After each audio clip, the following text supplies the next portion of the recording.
The first thing I noticed when I walked into Salvatore's that morning was the scent. Rich espresso mingling with freshly baked bread and something spicy that hung in the air like a warning. My fingers trembled as I tied my apron around my waist, the fabric worn thin from countless washings. 6 months at this upscale Italian restaurant on the edge of downtown, and I still felt like an imposter every time I pushed through those heavy oak doors. "You're late, Emma," Marco, the floor manager, hissed as he passed, clipboard clutched to his chest like a shield. His eyes darted nervously toward the kitchen, where something was clearly wrong. The usual rhythmic clatter of pots and pans had been replaced by an eerie silence punctuated by occasional whispers. "I'm sorry," I mumbled, tucking a strand of brown hair behind my ear. "The bus was—" "Save it." He cut me off, lowering his voice. "The boss is here," and he brought his son. My stomach dropped. In 6 months, I'd never seen the owner of Salvatore's, the man whose name hung above the door in elegant gold script. There were rumors, of course. The other waitstaff whispered that Salvatore wasn't just a restaurateur, but something much more dangerous. Something that explained the black SUVs that sometimes idled outside, and the way certain customers were treated with nervous deference. "His son?" I repeated, my voice small. Marco nodded, his usual bravado replaced by something close to fear. "Apparently he's been sick. They've been trying to get him to eat for days, but he refuses everything. They're in the private dining room." I swallowed hard. The private dining room was a sacred space at the back of the restaurant, separated from the main area by heavy velvet curtains. In my time here, I'd only served there twice, both times for men in expensive suits, who spoke in hushed tones and left tips that paid my rent for a month. "Just stay out of their way," Marco advised, his eyes darting toward the kitchen again. "Giovanni's been cooking special dishes all morning, and the boss is getting impatient." I nodded, grateful that my section was on the opposite side of the restaurant. I needed this job desperately. The tips barely covered my bills and the medications my mother needed, but it was all I had after dropping out of culinary school when Mom got sick. The morning passed in a blur of coffee refills and breakfast orders. I moved between tables on autopilot, my mind drifting to the stack of bills waiting on my kitchen counter and the increasingly desperate texts from my landlord. I was 2 months behind on rent, and his patience was wearing thin. It was just past noon when I heard the commotion from the kitchen. A crash, followed by raised voices. The few customers in my section looked up, startled, as Giovanni burst through the swinging doors, his chef's hat askew and his face flushed with anger or fear. I couldn't tell which. "He threw it against the wall," he exclaimed to Marco, who was frantically trying to calm him. "4th dish today. Nothing is good enough." Marco's eyes found mine, and for some reason I couldn't understand. His expression shifted from panic to calculation. "Emma," he called, gesturing me over with a sharp wave. "You went to culinary school, right?" My heart stuttered. I didn't finish. I had to—" "But you know how to cook," he pressed, his tone leaving no room for modesty. I nodded reluctantly. Cooking had been my dream once, before reality had crushed it under the weight of hospital bills and responsibilities. "Yes, but—" "Good," Marco interrupted, already propelling me toward the kitchen. "Giovanni's done everything. Pasta, risotto, even brought in fresh seafood this morning. Nothing works. The kid won't eat. I don't understand what you want me to—" "Cook something," Giovanni snapped, his Italian accent thickened by stress. "Anything. I don't care anymore. The father is—" He trailed off, making a quick gesture with his hand that I didn't need translated. Dangerous. The father was dangerous. The kitchen was a disaster, evidence of Giovanni's frustrated attempts scattered across countertops and the floor. My mind raced. What could I possibly make that would satisfy a child who had rejected a 5-star chef's offerings? "How old is the boy?"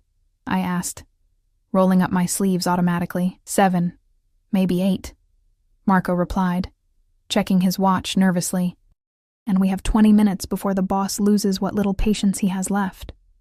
I closed my eyes briefly, memories washing over me, my own childhood, punctuated by rare moments of happiness that always involved my grandmother's kitchen. The simple dishes she made when I was sick or sad. "Let me try something," I murmured, moving toward the refrigerator with newfound purpose. 15 minutes later, I stood over a simple dish of pasta with butter, the sauce a delicate blend of cream and chicken broth, light enough for a sick child's stomach but flavored with herbs that would open his appetite. On the side, I'd arranged slices of mozzarella cut into star shapes, a trick my grandmother had used to make me eat when nothing else worked. Marco looked dubious. "That's it?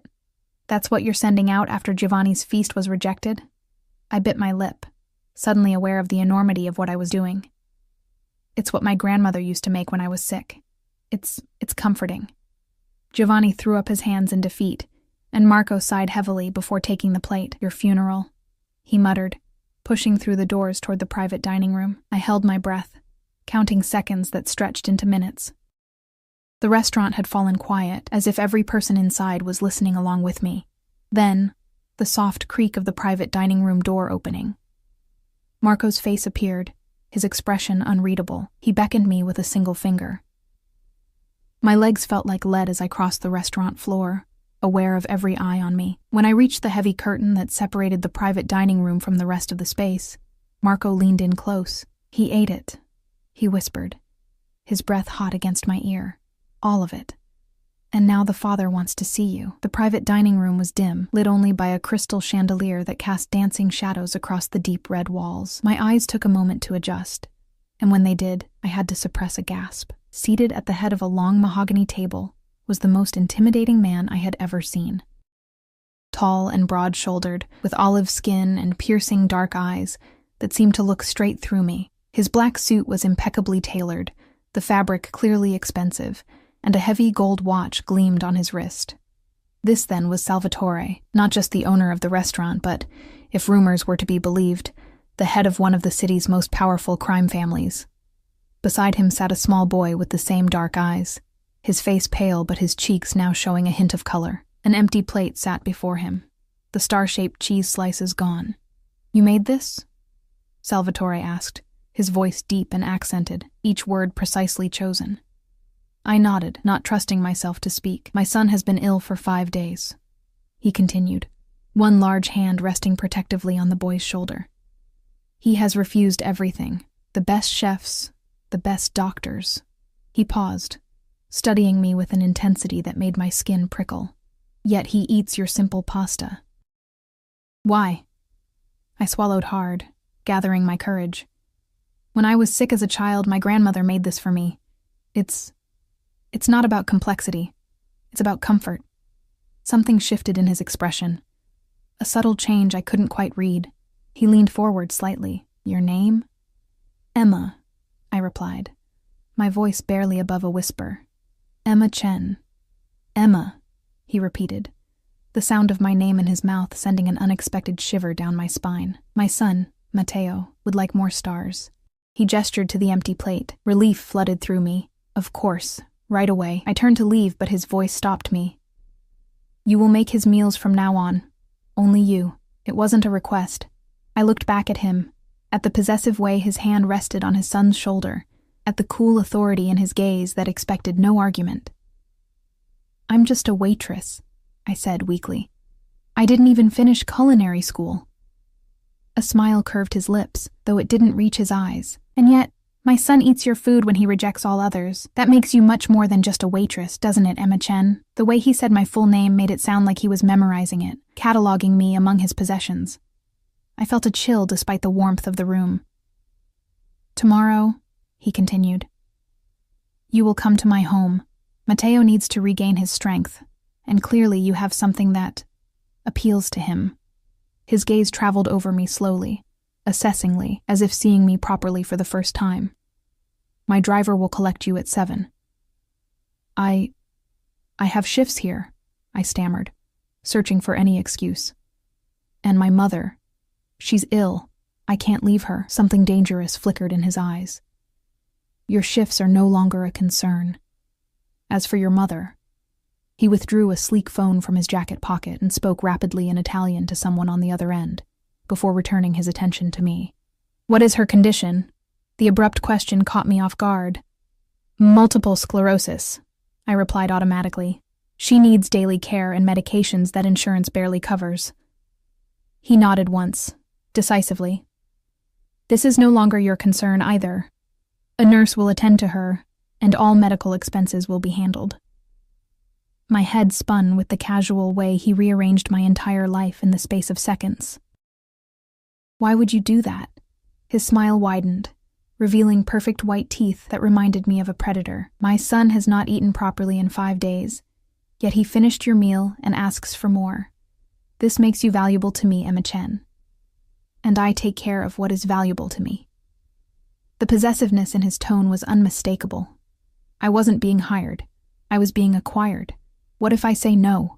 The question slipped out before I could stop it, hanging in the air between us like a challenge. For a long moment, Salvatore simply looked at me, his dark eyes unreadable. Then he gestured around the room, at the restaurant beyond, at the world itself. Look around you, Emma. At your struggling mother, at your unpaid bills. His voice was soft but edged with steel. Do you truly believe you have a choice? In that moment, I felt the invisible cage door swing shut around me. Whatever this was, this strange twist of fate that had placed me in Salvatore's path, I knew with bone-deep certainty that my life would never be the same. The boy, Matteo, looked up at me then, his eyes, so like his father's, filled with a child's simple gratitude. The stars were good, he said quietly. No one ever made me stars before. Something in my chest tightened, a strange protective instinct warring with my fear. This child needed me, even if his father terrified me. Tomorrow, then, Salvatore said, and though his tone was pleasant, the command was clear. 7 o'clock. As I backed out of the room, I caught one last glimpse of them, the dangerous father and his fragile son, both watching me with those identical dark eyes. One gaze calculating and possessive, the other trusting and hopeful. I had the unsettling feeling that I had just been caught in a trap of my own making, snared by a simple plate of pasta and star-shaped cheese. And there was no way out. That night, I barely slept. My small apartment seemed suddenly claustrophobic, the walls pressing in as I paced the worn carpet, trying to make sense of what had happened. My mother watched me from her adjustable bed in the corner of our living room, her eyes clouded with concern. You're going to wear a hole in the floor, Emma, she said, her voice thin, but still carrying that note of maternal authority I'd known all my life. Tell me what's troubling you. I sank onto the edge of her bed, the springs creaking beneath my weight. How could I explain that I'd somehow caught the attention of a man who was almost certainly a Mafia boss? That he'd arranged for her care with a single phone call, displaying the kind of power that both terrified and, if I was honest with myself, fascinated me. I might have a new job opportunity, I said carefully, taking her fragile hand in mine. Her fingers were twisted by disease, the skin paper thin. As a private cook, for a family. A family, she repeated, her eyes narrowing slightly. Mom had always been perceptive, even as her body betrayed her. What kind of family hires a cook after tasting one meal? I looked away, unable to meet her gaze. The kind that can afford to, I guess. She squeezed my hand with what little strength she had. Emma, look at me. When I did, her expression was serious. You've been carrying the weight of my illness for 3 years now. You gave up your dreams for me. If this job is what you want, take it. But if something feels wrong, a knock at the door interrupted her, making me jump. It was barely 6 a.m. Who could be here at this hour? When I peered through the peephole, I found myself staring at a woman in crisp medical scrubs, her hair pulled back in a severe bun. Behind her stood 2 men in dark suits, their postures alert and watchful. Miss Chen? The woman called through the door. I'm Nurse Winters, Mr. Salvatore sent me to care for your mother. My heart hammered against my ribs. He'd moved this quickly? I glanced back at my mother, who was struggling to sit up straighter. Curiosity etched across her face. With reluctant fingers, I unlocked the door. Nurse Winters swept in with brisk efficiency, followed by the 2 men carrying what looked like medical equipment. We'll need to do an initial assessment, she informed me, already moving toward my mother with a professional smile. And these gentlemen will be installing some upgrades to make Mrs. Chen more comfortable. Upgrades? I echoed weakly. The taller of the 2 men gestured to the boxes they'd brought. Hospital-grade bed, air purifier, monitoring equipment. Boss's orders. And who is this boss? My mother asked, her voice stronger than I'd heard it in months, her gaze sharp as it moved between the strangers invading our home. Before anyone could answer, my phone buzzed with a text from an unknown number. I trust you've met Nurse Winters. She comes highly recommended. The men will also improve your security system. My driver will collect you at 6:30 this evening.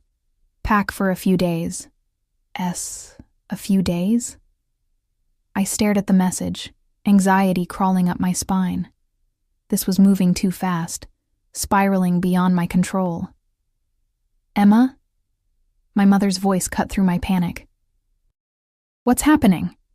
I looked up to find everyone watching me. The nurse with professional detachment, the men with blank expressions that revealed nothing, and my mother with growing concern. It's going to be okay, I said, hoping I sounded more confident than I felt.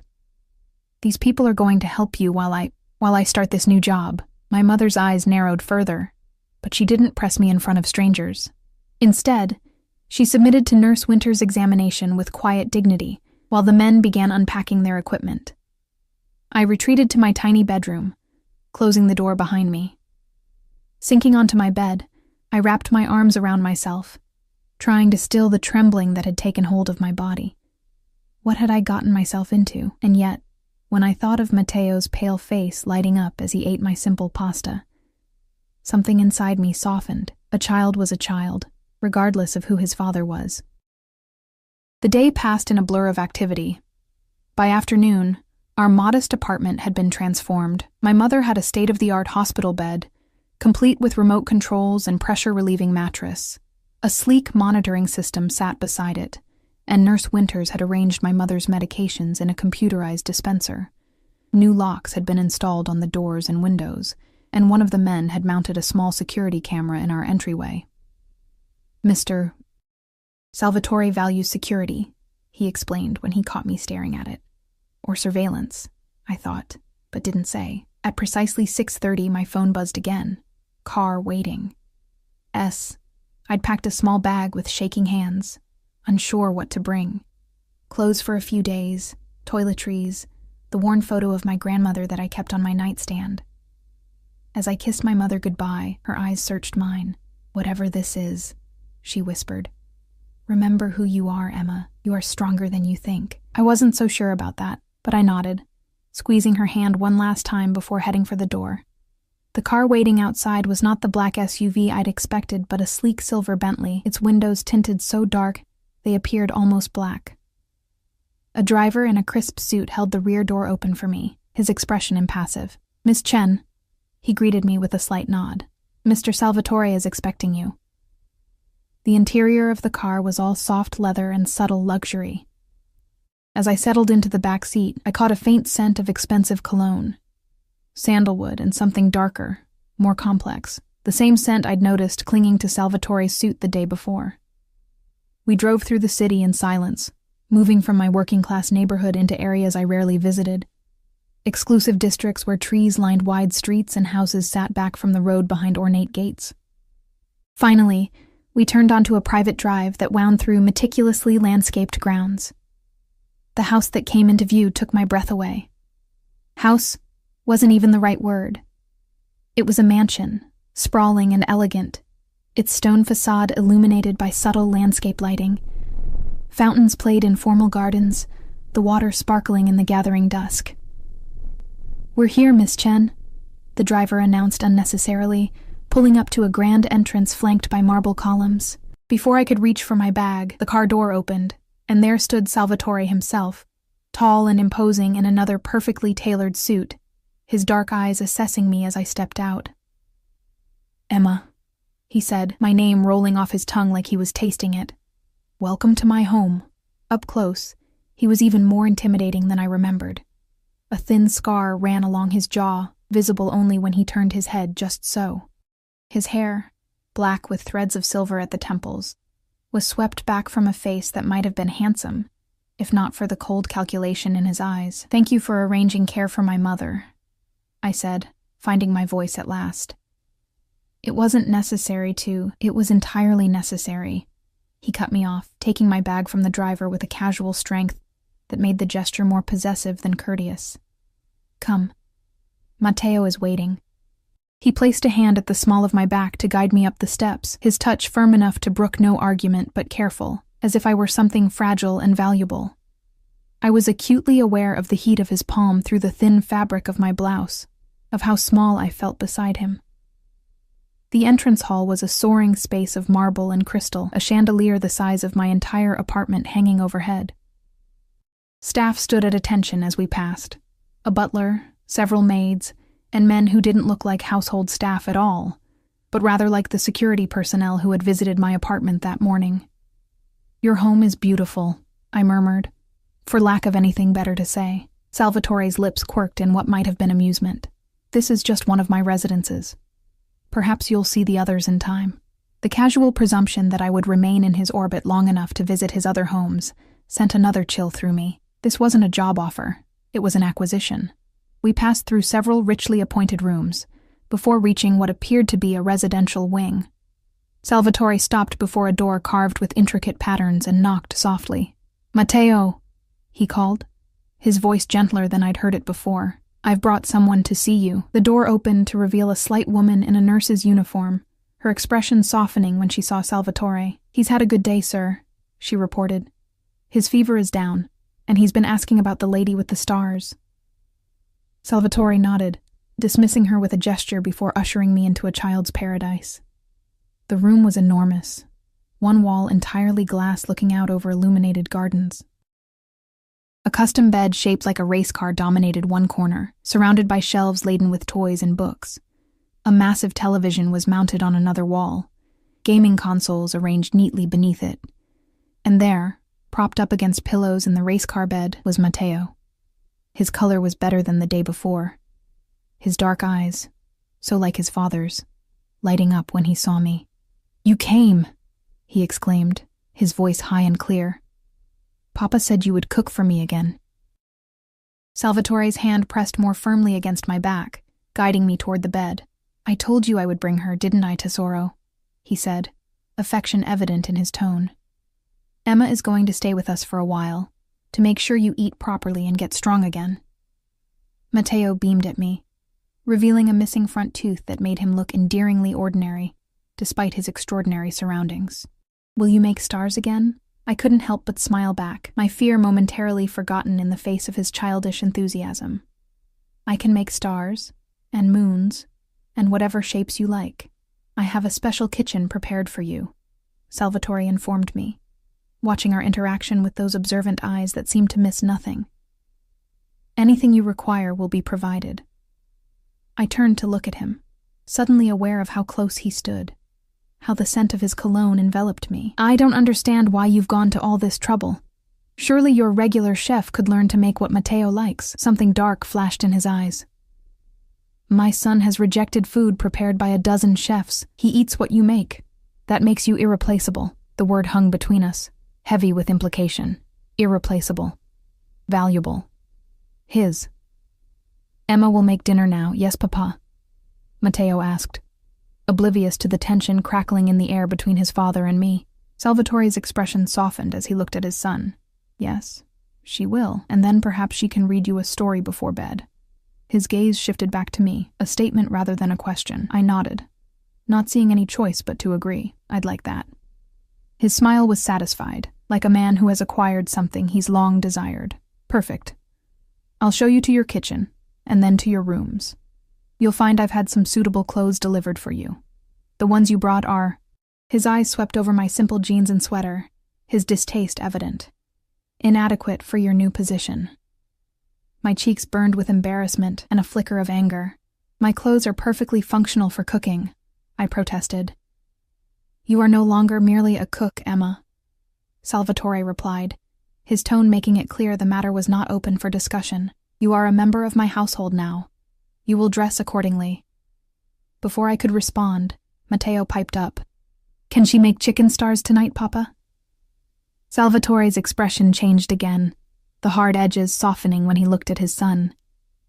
"Whatever you want, tesoro. Emma is here to make you happy." I looked between them, the powerful father and the adoring son, and felt the weight of expectation settling over me.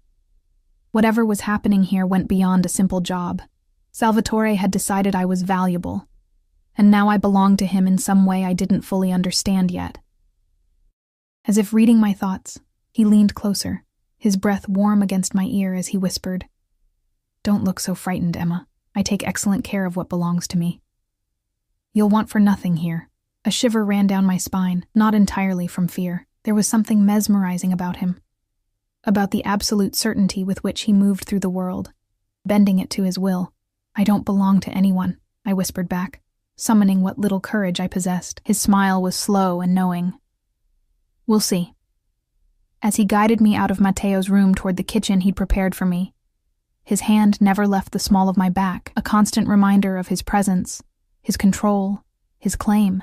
And despite everything, the fear, the confusion, the sense of being trapped, I couldn't deny the strange thrill that ran through me at his touch, at the dark promise in his eyes when he looked at me. I was falling into something dangerous, something I didn't understand. But as we descended the grand staircase toward whatever fate awaited me, I realized that some small, reckless part of me wanted to see where this path would lead. The kitchen Salvatore had prepared for me was nothing short of extraordinary. Gleaming stainless steel appliances, marble countertops, and copper pots hanging from a rack overhead.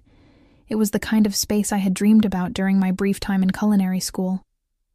A far cry from the cramped corner of my apartment where I'd cooked simple meals for my mother and myself.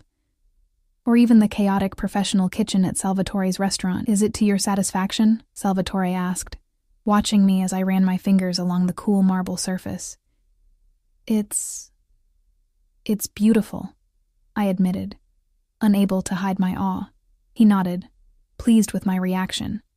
"The refrigerator and pantry are fully stocked. If you require anything specific, provide a list to Maria." He gestured to a petite woman who had materialized silently in the doorway. "She oversees the household staff." Maria gave me a tight smile that didn't reach her eyes. "A pleasure, Miss Chen." The way she looked at me, a mixture of curiosity and wariness, made me wonder what exactly Salvatore had told his staff about me. Before I could ponder this further, Salvatore continued, "You'll prepare Matteo's meals here, but you will dine with us. I wish to observe what my son eats, and I prefer to keep family meals intimate." The way he said, "family," sent another ripple of unease through me. I wasn't family. I was an employee, wasn't I? "Of course," I replied, focusing on the task at hand to calm my nerves. "For tonight, I should probably keep it simple since Matteo's still recovering. Chicken broth with tiny star-shaped pasta, and perhaps some lightly poached white meat chicken cut into stars as he requested." Salvatore watched me with those penetrating eyes, as if cataloging my every movement, my every expression. "You understand children." It wasn't a question, but I answered anyway. "I helped raise my cousins before." I trailed off, the memory of my previous life suddenly sharp and painful. "Before your mother fell ill," he finished for me, and I wondered how much he already knew about me. "You sacrificed your education to care for her." I turned away, uncomfortable with his scrutiny. "She would have done the same for me." "Loyalty," he murmured, the word heavy with meaning. "A rare and valuable quality." I busied myself examining the contents of the refrigerator, which was stocked with premium ingredients. Organic vegetables, imported cheeses, meats from butchers whose names I recognized from the pages of gourmet magazines I used to flip through wistfully. "I'll leave you to your work," Salvatore said after a moment. "Maria will show you to your rooms afterward." He moved toward the door but paused, turning back to fix me with that intense gaze again. "Emma, understand this. Matteo is everything to me. His happiness and well-being are not negotiable. As long as you contribute to both, you will find me a generous patron." The slight pause before his last word hung between us, laden with unspoken implications. "And if I don't?" I asked, the question slipping out before I could stop it. His smile was cold and didn't reach his eyes. "Let's ensure that question remains theoretical, shall we?" With that, he was gone, leaving me alone in the cavernous kitchen with my racing thoughts. I threw myself into cooking, finding solace in the familiar motions of chopping, stirring, and seasoning. Working with such high-quality ingredients was a joy I hadn't experienced in years, and despite my circumstances, I felt a flicker of my old passion returning. For Matteo's meal, I prepared a delicate chicken broth with tiny star-shaped pasta I found in the pantry. I poached chicken breast with herbs, then carefully cut it into star shapes. On the side, I arranged sliced cucumbers into crescent moons and carved apple slices into more stars. Everything simple, light, but visually appealing for a child still regaining his appetite. Maria reappeared just as I was plating. Mr. Salvatore requests that you bring the meal to the family dining room yourself. I followed her through the maze of the mansion, carrying the tray carefully. The family dining room turned out to be a relatively modest space compared to the grandeur of the rest of the house, a round table with just 4 chairs in a warmly lit room with windows overlooking a garden illuminated by subtle landscape lighting. Matteo was already seated, wearing fresh pajamas printed with rockets and stars. His face lit up when he saw me. "Emma, you made stars." Salvatore sat beside him, his imposing presence somehow softened in this setting. He had removed his suit jacket and rolled up the sleeves of his crisp white shirt, revealing strong forearms marked with a few faded scars. I caught myself staring and quickly looked away. "It looks delightful," he commented, as I set the plate before Matteo. "You'll join us, of course." It wasn't a request. I slid into the chair opposite him, acutely aware of his eyes on me as Matteo eagerly dug into his meal. "This is even better than yesterday," the boy declared, devouring a chicken star with enthusiasm that made me smile despite my nerves. "I'm glad you like it," I said softly. "Tell me, Emma," Salvatore began, pouring deep red wine into a glass and pushing it toward me. "Where did you learn to cook?" I accepted the wine with hesitant fingers, taking a small sip to steady myself. It was richer and more complex than any I'd tasted before, probably worth more than what I used to make in a week at the restaurant. "My grandmother," I answered, the memory warming me from within. She was from Taiwan originally. She believed food was love made visible. "A wise woman," Salvatore murmured, his own glass raised slightly as if in tribute. "And your father?" The abrupt change of subject caught me off guard. "He left when I was young. I barely remember him." Something flashed in Salvatore's eyes. Anger, perhaps, though not directed at me. A man who abandons his family has no honor. The conviction in his voice was absolute, and I glimpsed a core principle that seemed to govern his life: family above all. "Mama left too," Matteo said suddenly, his small voice piercing the tension. "She didn't want me." My heart clenched at the matter-of-fact way he said it, at the shadow of pain that crossed his young face. Salvatore's hand covered his son's immediately, protective and fierce. "Your mother was not worthy of you, Tesoro. Her loss is immeasurable." I watched their interaction, understanding dawning. A single father, fiercely protective of his motherless son. It didn't excuse what Salvatore was, whatever criminal enterprises he controlled, but it humanized him in a way that was both comforting and unsettling. "Do you have children, Emma?" Salvatore asked, his attention returning to me. I shook my head. "No, I've been too focused on my mother and work." "You would make an excellent mother," he observed, his gaze assessing me in that way that made me feel transparent. Patient, nurturing, creative. Heat rose to my cheeks at the unexpected compliment and the implications behind it. "Thank you," I managed, taking another sip of wine to hide my confusion.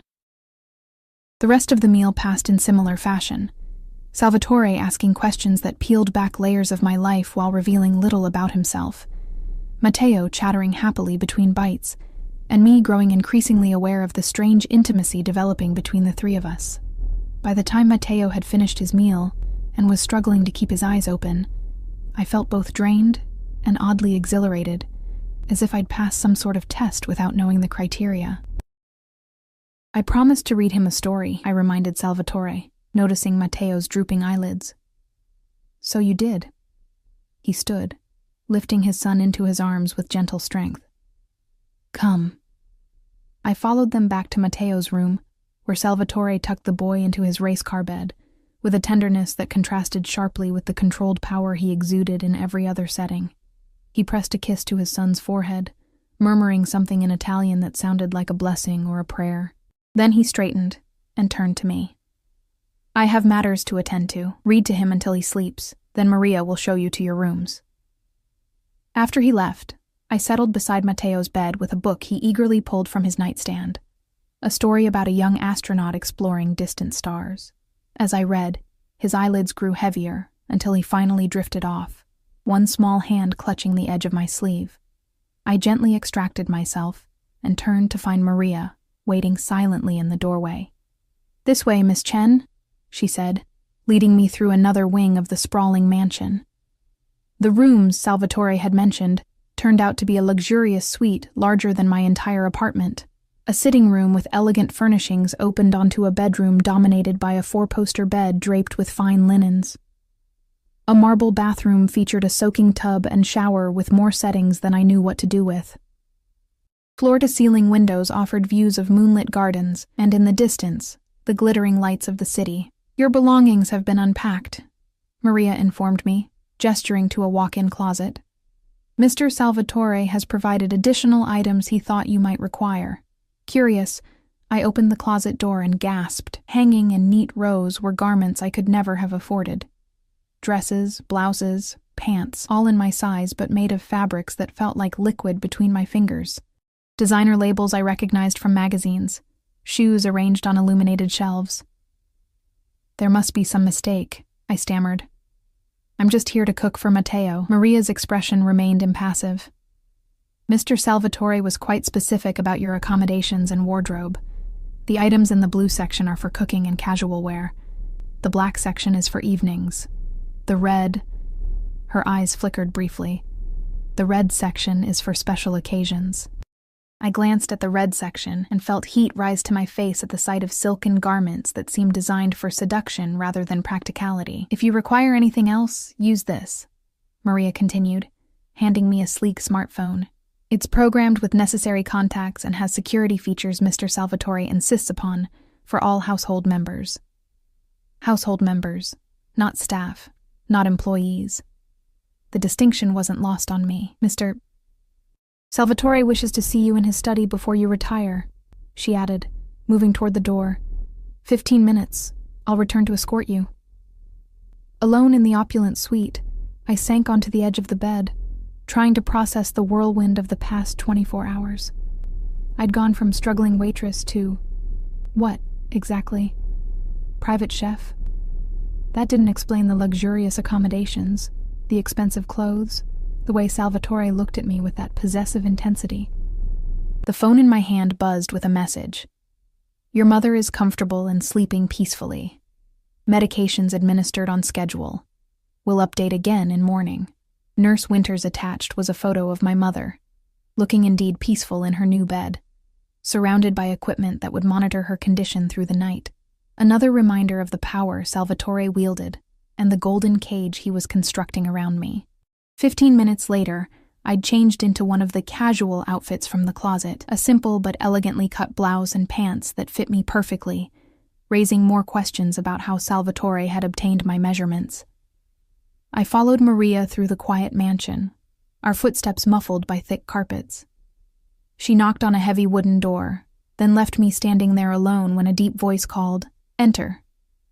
Salvatore's study was exactly what I would have expected. Dark wood paneling, leather-bound books lining the walls, a massive desk that emphasized the power of the man seated behind it. A fire crackled in a stone fireplace, casting dancing shadows across the room. "Emma," he greeted me, rising as I entered. He had changed as well, into a black cashmere sweater that softened his appearance without diminishing his authority. "Come, sit. Would you like a drink?" I shook my head, already feeling off balance without adding alcohol to the mix. "No, thank you." He gestured to a leather armchair across from his own beside the fire, and I perched on its edge, unable to relax fully in his presence.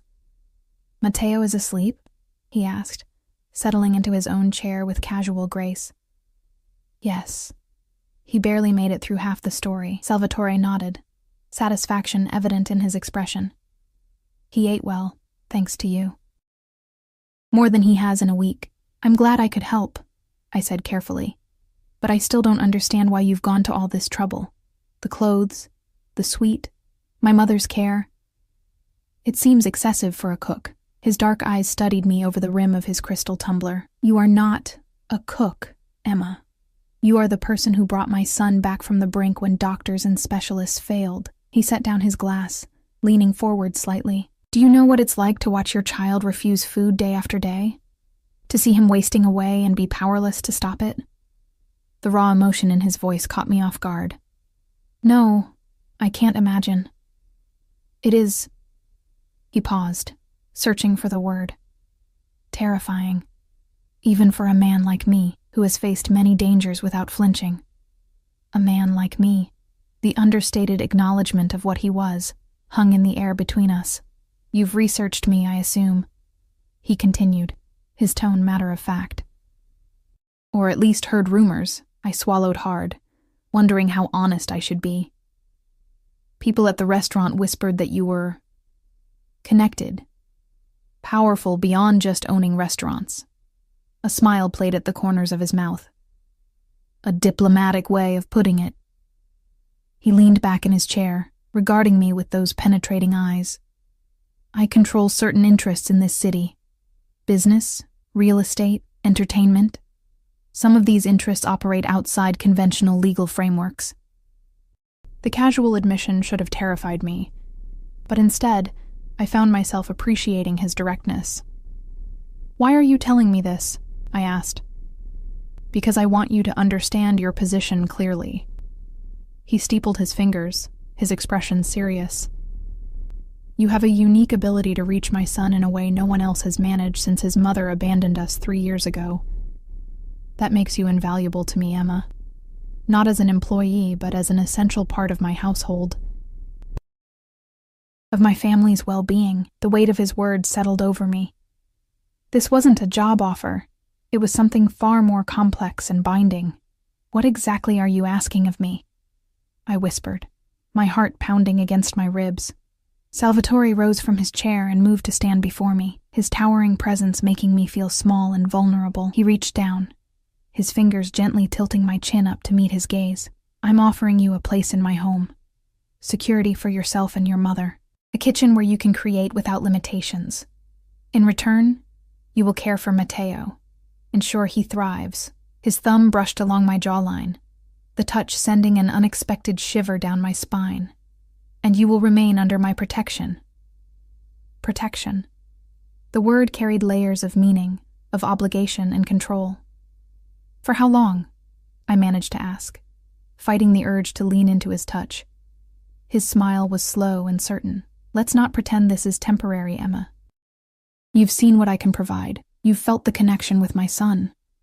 And, his voice dropped lower, more intimate. You feel the connection between us as well, though you may not wish to acknowledge it yet.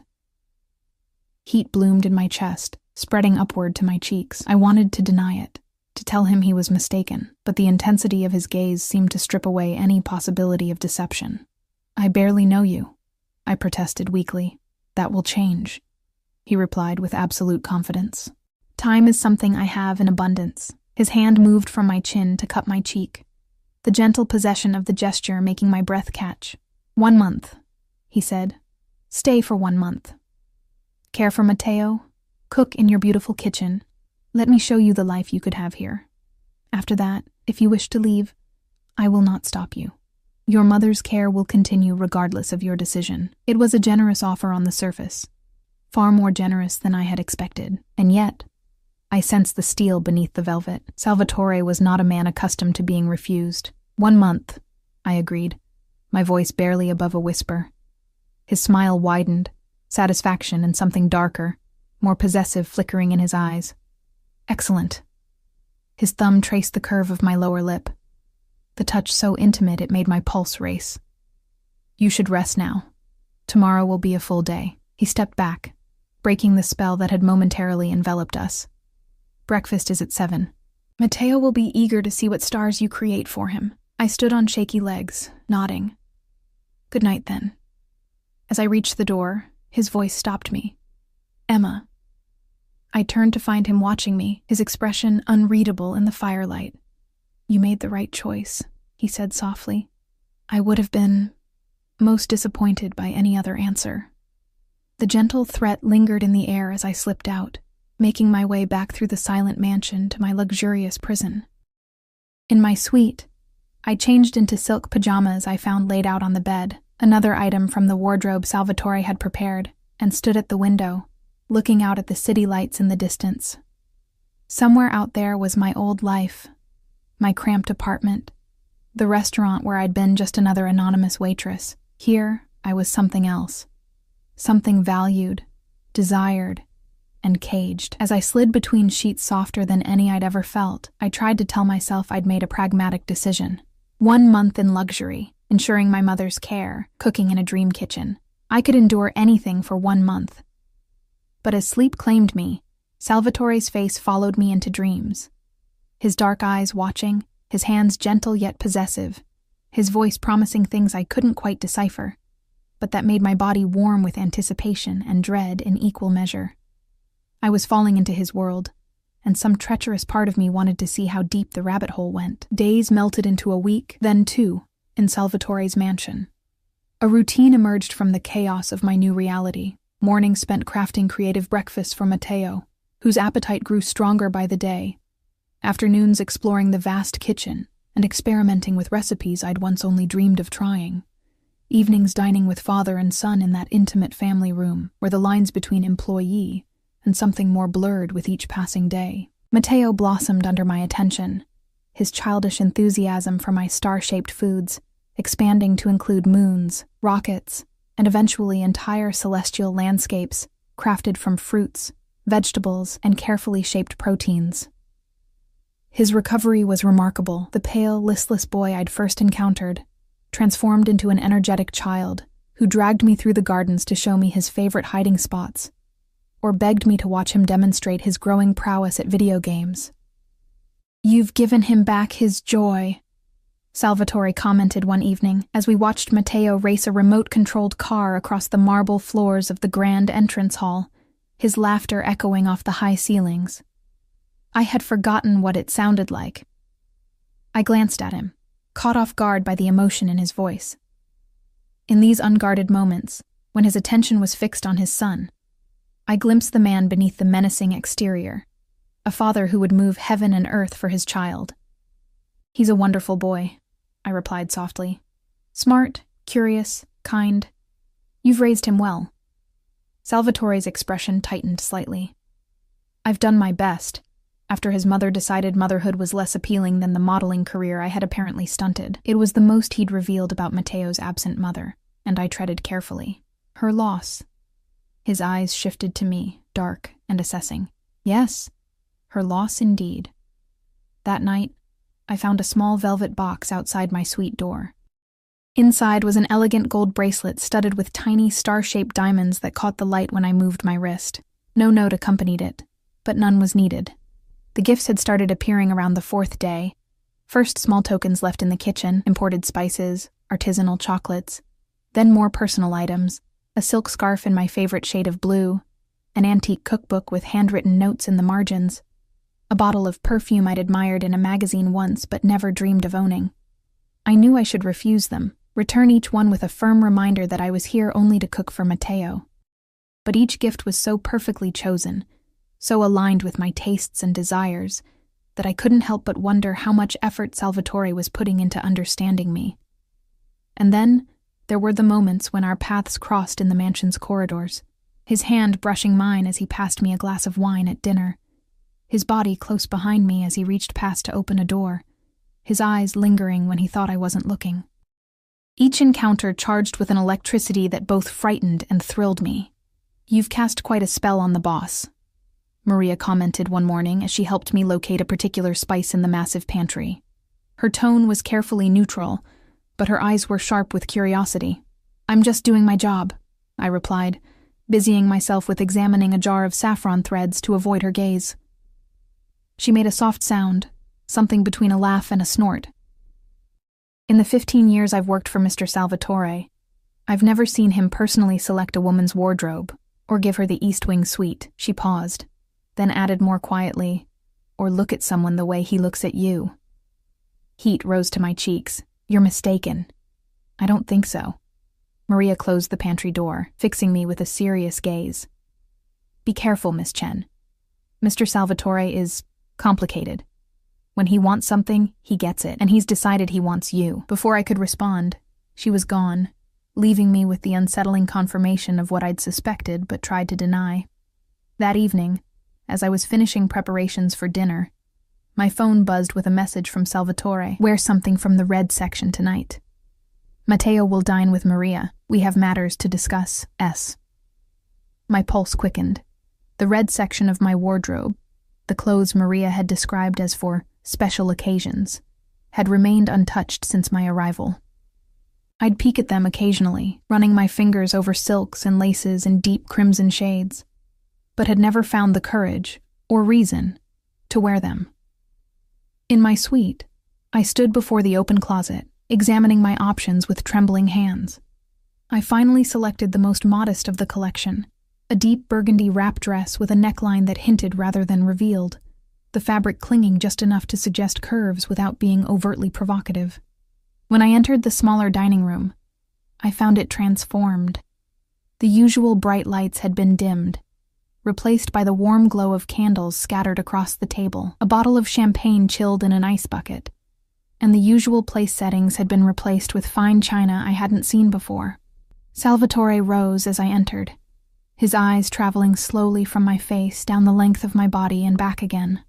He had exchanged his usual suit for a black shirt open at the collar and tailored pants that emphasized his powerful build. You look beautiful, he said simply, coming around the table to pull out my chair.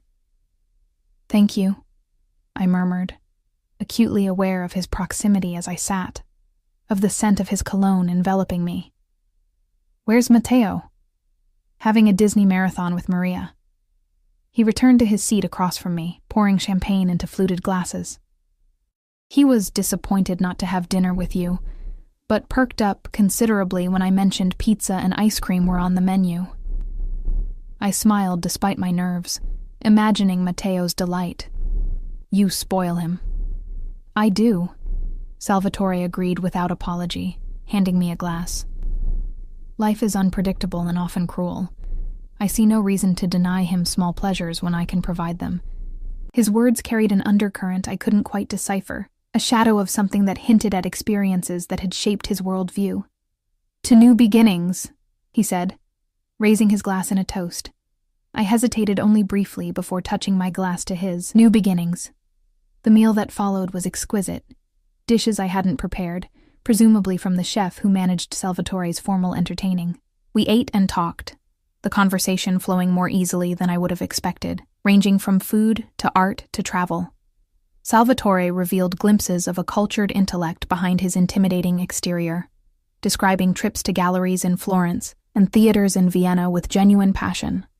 It was almost possible to forget who he was, what he did, in these moments where he was simply a man sharing his interests and experiences. You're surprised, he observed, reading my expression with that uncanny perception. That I can appreciate Caravaggio and discuss Puccini. I blushed, caught out. I'm sorry, I didn't mean. He waved away my apology. Most people have a one-dimensional view of men in my position. They expect a crude, uneducated thug who solves problems with violence and thinks only of money and power. And that's not you? I dared to ask. His smile was enigmatic. Violence is a tool, not a preference. Money is necessary, but ultimately meaningless beyond what it provides. Power? He paused, swirling the wine in his glass thoughtfully. Power is essential, but not for its own sake. For protection, for creating a safe world for those I care about. For Matteo, I suggested. For Matteo, he agreed. And for others under my protection. The way he looked at me made it clear I was included in that category now. As the meal concluded and dessert, a delicate panna cotta with fresh berries was placed before us. Salvatore's demeanor shifted subtly, becoming more focused, more intense. You've been here nearly 3 weeks now, Emma, he began, watching me over the rim of his glass. You've settled in well. Matteo adores you. The staff respects your presence. Thank you, I said cautiously, sensing there was more to come. I told you when you arrived that I would give you a month before asking for your decision about staying permanently. He set down his glass, his dark eyes never leaving mine. But I find myself impatient, a quality I normally despise in others. My heart pounded against my ribs. What are you asking me exactly? Salvatore leaned forward slightly. I want you to stay, not just as Matteo's cook, but as a permanent member of this household, of this family. I set down my spoon, my appetite vanishing. I don't understand what that means. I think you do. He rose from his chair and came around the table, extending his hand to me. Come, I want to show you something. I placed my hand in his, allowing him to lead me from the dining room through corridors I hadn't explored yet. We ascended a curved staircase to a part of the mansion I hadn't visited before, finally stopping before a set of double doors. This wing has been closed since Matteo's mother left, Salvatore explained, producing a key from his pocket. I had no reason to use it until now. He unlocked the doors and pushed them open, revealing a stunning private suite that made even my luxurious accommodations seem modest by comparison. A sitting room with floor-to-ceiling windows overlooked the illuminated gardens and the city beyond. Through an archway, I glimpsed a bedroom dominated by an enormous bed draped in silk. Another doorway led to what appeared to be a private study, the mistress's wing, Salvatore said quietly, watching my reaction. Traditionally occupied by the lady of the house, the implication stole my breath. Salvatore, you belong here, Emma, he interrupted, his voice low and certain. Not in the guest suite, not as an employee. He took my hands in his touch gentle but firm. These past weeks have shown me what you are, what you could be to us, to me. I looked up at him, searching his face for signs of deception, manipulation, but found only intensity and something that looked remarkably like vulnerability. This is too much, I whispered, too fast. I barely know you.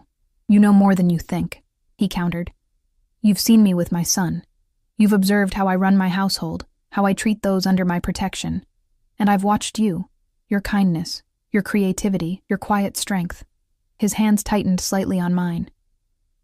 We fit, Emma, in ways I didn't expect to find again after Matteo's mother betrayed us. The comparison to his former wife sent a jolt of alarm through me. I'm nothing like her. I'm not glamorous or sophisticated. You are everything she was not, Salvatore cut in, a flash of something dangerous crossing his features. Loyal, nurturing, genuine. He released one of my hands to cup my cheek, his touch surprisingly tender.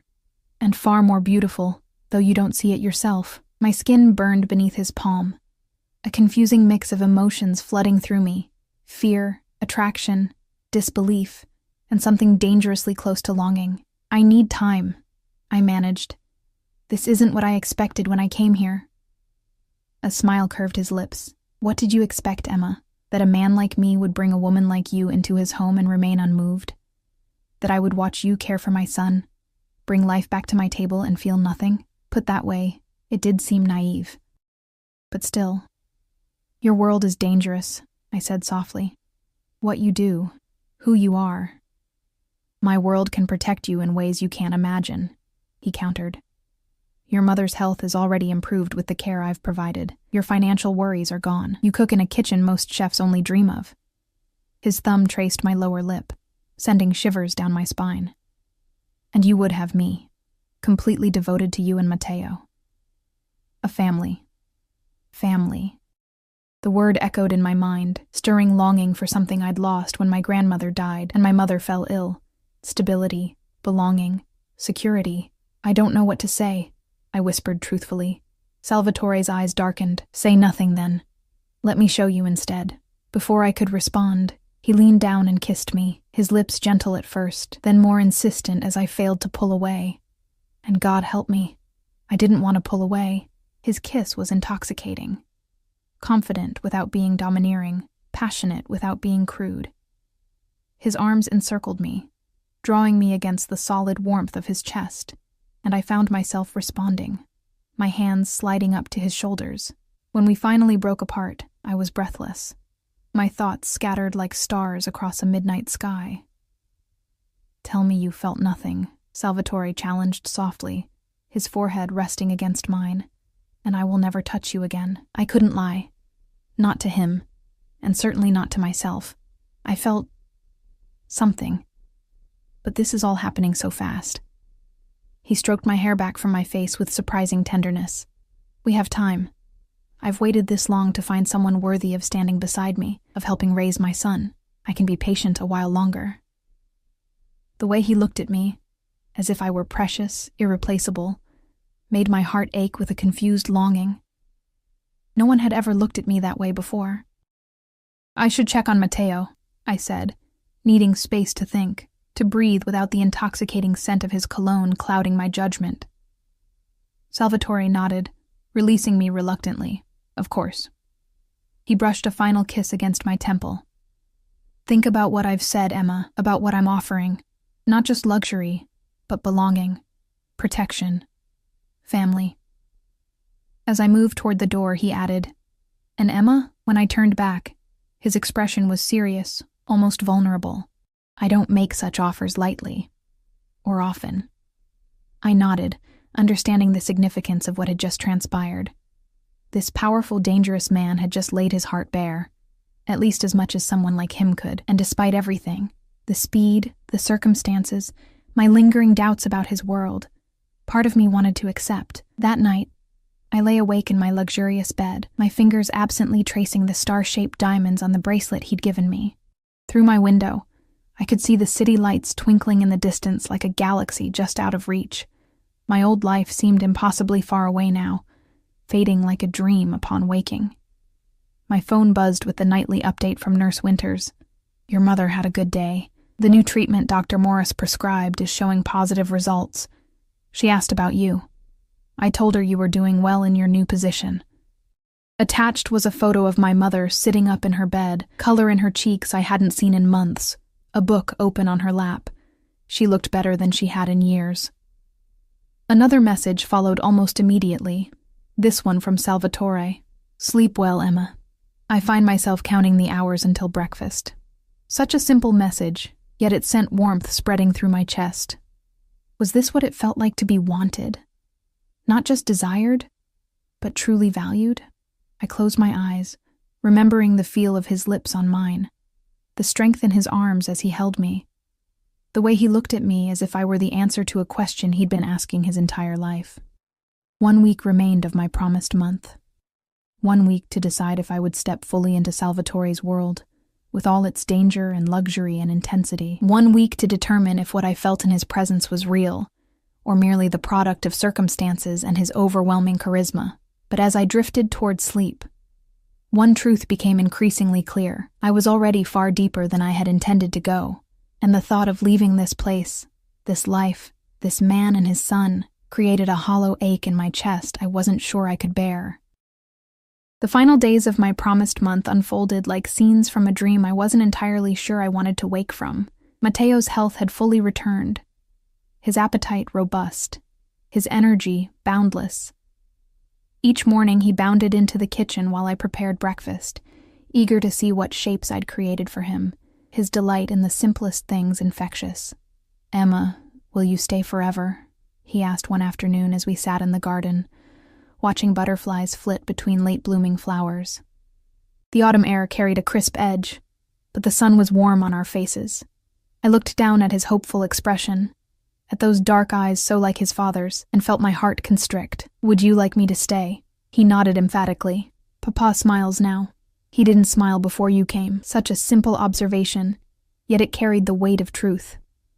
Salvatore had changed in subtle ways since my arrival, the hard edges of his demeanor softening when we were together, moments of genuine warmth breaking through his controlled exterior. After our kiss in the mistress's wing, he had been true to his word, giving me space to think. But his presence was a constant, magnetic force. His hand at the small of my back as we walked through the gardens, his eyes finding mine across rooms, the brush of his fingers against mine when he passed me a glass or a book. Each touch deliberate, each glance a question I wasn't yet ready to answer. On the evening of my 25th day in the mansion, as I was putting the finishing touches on a dessert for our dinner, my phone rang. I froze when I saw the caller ID, Nurse Winters.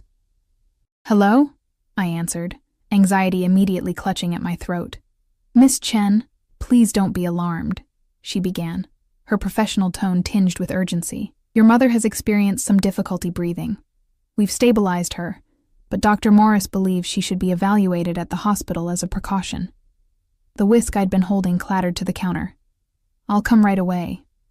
Which hospital? St. Vincent's. We're en route now in the medical transport, mister. Salvatore arranged for emergencies. Of course he would have thought of that, the man who left nothing to chance, who prepared for every contingency.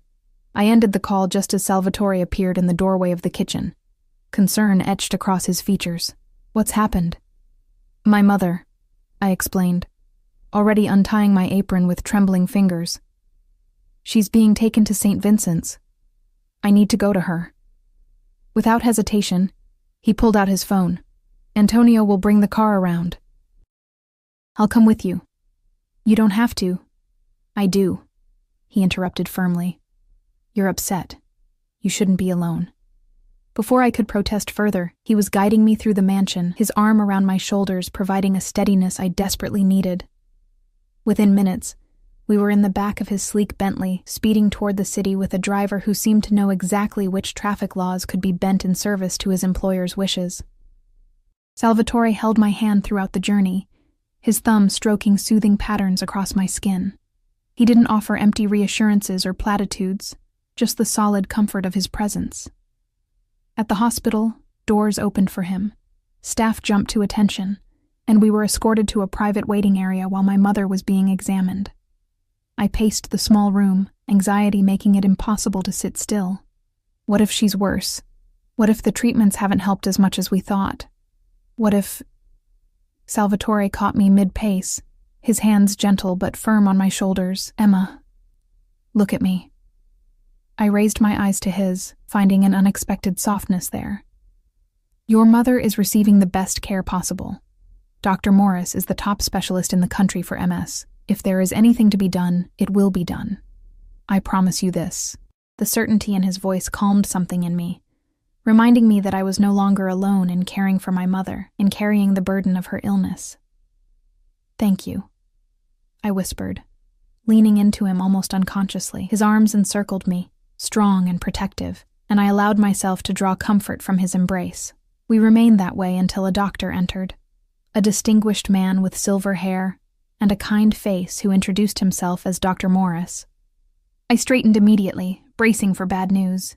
Miss Chen, he began, his tone reassuringly calm. Your mother experienced what we call a pseudo-exacerbation, temporary worsening of symptoms triggered by a slight fever from a minor infection. We've started antibiotics and her breathing has already improved. Relief washed over me in a dizzying wave. So she'll be okay?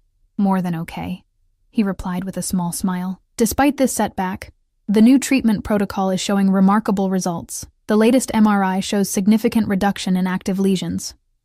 He glanced at Salvatore. The experimental medication you arranged access to is performing exceptionally well. I turned to Salvatore, confused. Experimental medication? Something like guilt flickered across his face. I made some calls to connections in the pharmaceutical industry. Your mother was added to a trial that showed promising results in similar cases. You didn't tell me, I said softly, not accusingly, just surprised by yet another way he had intervened in my life. In my mother's life.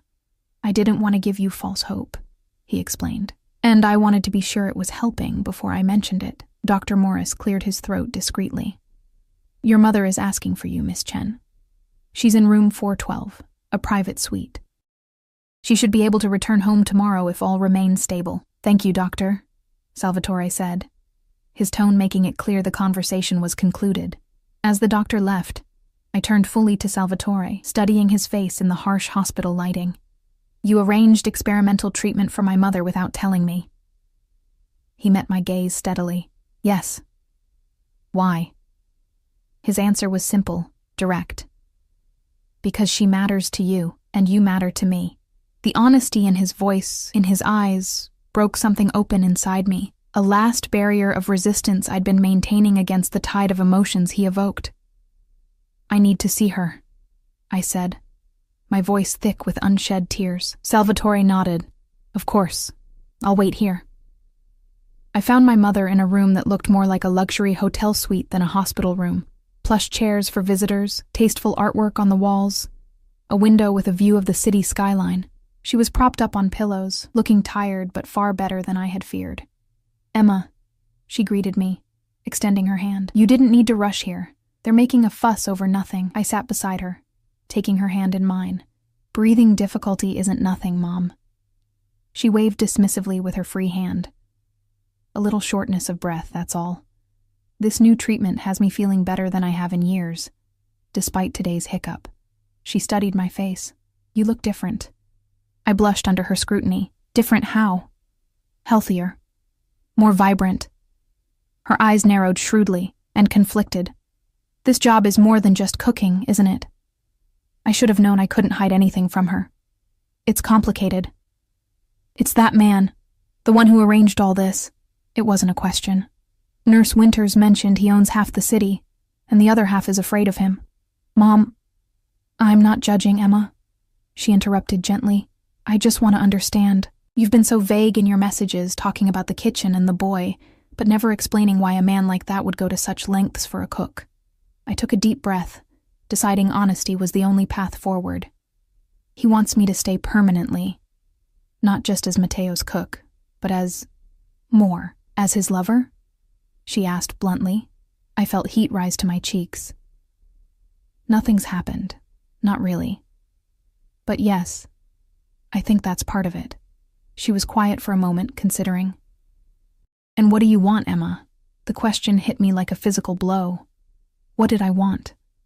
I'd spent so long subordinating my desires to necessity, dropping out of school to care for her, working jobs I hated to pay bills, putting my dreams on hold indefinitely, that I barely recognized the concept of wanting something for myself. I don't know, I admitted. Part of me thinks this is insane. He's dangerous, Mom. The things he does, the power he has. I trailed off, remembering how doors had opened for him at the hospital, how staff had snapped to attention at his arrival. And the other part? She prompted. The other part feels alive around him, seen, valued. I looked down at our clasped hands. Matteo is wonderful, sweet and bright and so eager for affection.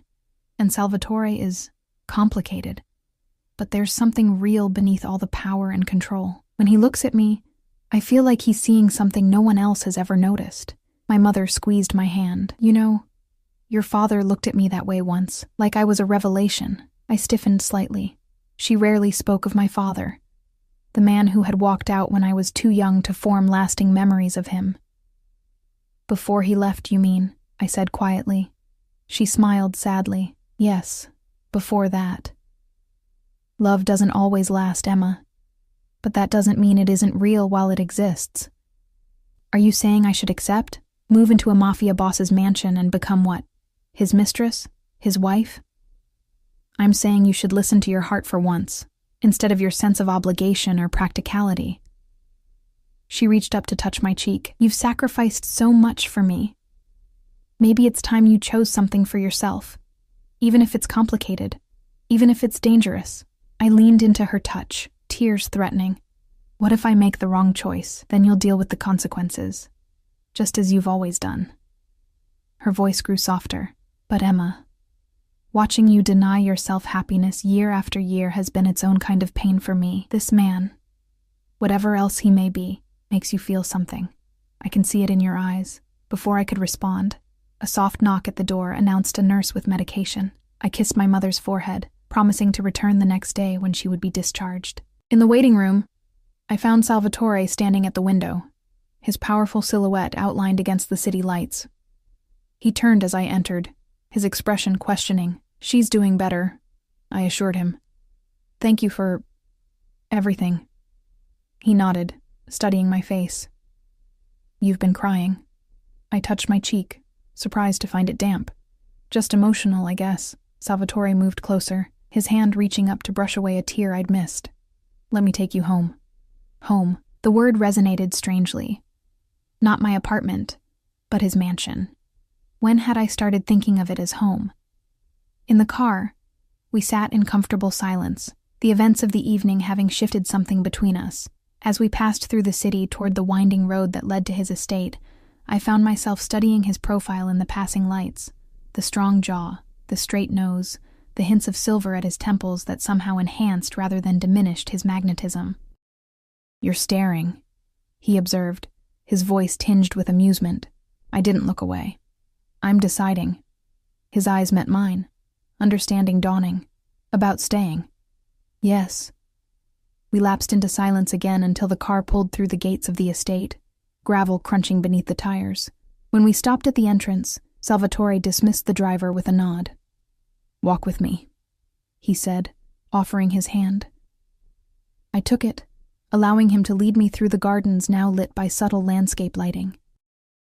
The autumn air was crisp, carrying the scent of late roses and the earthy aroma of fallen leaves. We stopped beside a small fountain where water trickled musically over carved stone.